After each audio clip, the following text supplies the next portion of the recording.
Migrants coming to Florida isn't something new, but the rise in attempts are. Hundreds of Cuban migrants have been stopped from entering the U.S. this year. Yeah, at least 5 times more than in 2020. CBS 4's Hank Tester has a look at why we're seeing the big increase.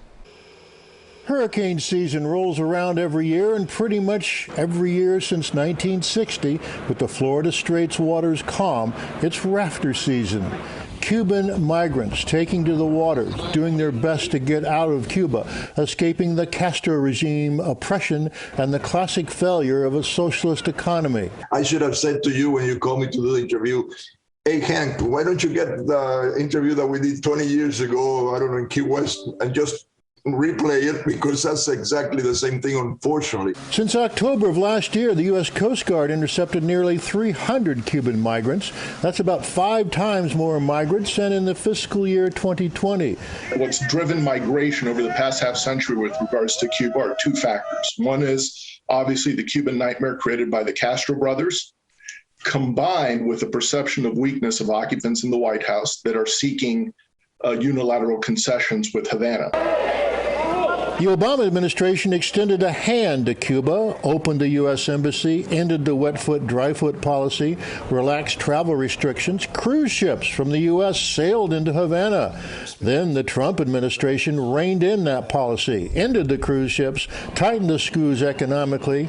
Now, with Joe Biden in the White House promising to engage with Cuba, the Cuban migrants are making more dangerous, life-threatening runs towards Florida. I see more coming until the Biden administration, it can do it privately or do it publicly, takes a strong stand with Havana. And they continue to come. These stunning images off Key Biscayne, a dash into the U.S. The Cubans are obviously going to come just like Mexicans come and other groups that don't have a status, because even without a status, you can make a better life here than you can in Mexico, and definitely better than you can make in Cuba. The motivation that drives Cuban migrants has not changed over the years. A disastrous economy, and the worst thing is losing hope. I think that's what the regime has achieved in these 62 years.